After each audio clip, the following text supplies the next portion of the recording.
Ang maayong balita sa gingharian.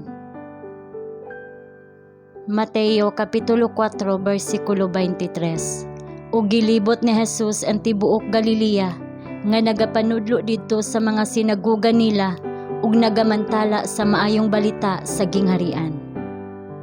Iyang gibuka ang iyang baba ug gitudloan sila nga nagaingon, bulahan ang mga kabos sa espiritu, kay ila ang gingharian sa langit. Ingon nga usa ka butang nga katingad-an ug bag-o. Kini nga mga pulong nahulog sa mga igdulungog sa nahibulong nga panon. Ang maong pagtulun-an sukwahi sa tanan nga ilang nadungog gikan sa pari o rabay. Wala sila'y nakita niini nga makaulog-ulog sa ilang garbo o sa pagpakaon sa ilang ambisyosong mga paglaom. Apan adunay bahin niining bag-ong magtutudlo nga usa ka gahom nga naghimo kanila nga nahingangha. Ang katamis sa Dios nung gugma midagayday gikan sa iyang presensya sama sa kahumot gikan sa usa ka bulag. Diha sa panon nga naglibot kang Jesus, adunay pipila nga nakabati sa ilang espirituhanong kakabos. Adunay mga kalag kinsa sa atubangan sa iyang kaputli, mibati nga sila alaot ug makaluluoy ug kabos ug buta ug hubo, ug sila nangandoy sa grasya sa Dios nga nagdalag kaluwasan. Mahitungod sa mga kabos sa espiritu si Jesus miingon, ila ang gingharian sa langit. Kini nga gingharian dili sama sa gipaabot sa mga tigpaminaw ni Kristo, usa ka temporal ug yutan-on nga kamanduan.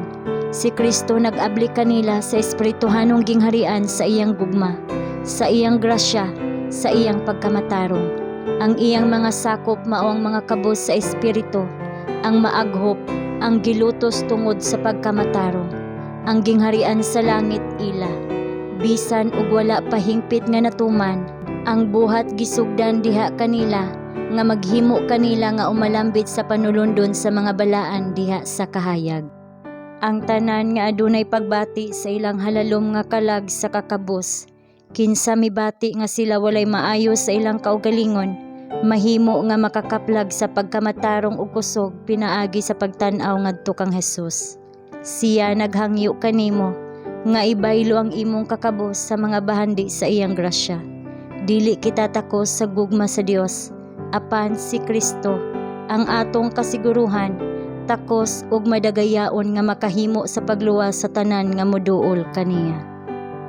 Bisan unsa pa ang imong nangaging kasinatian, bisan unsa ka makapaluya ang imong presente nga mga kahimtang, kun ikaw moduol kang Jesus, sama nga ikaw huyang, walay mahimo ug nawad-an sa paglaom, ang atong maluluyon nga manuluwas musugat kanimo sa layo kaayo ug mugakos kanimo sa iyang mga mahigugmaong bukton ug sa iyang kupo sa pagkamatarong.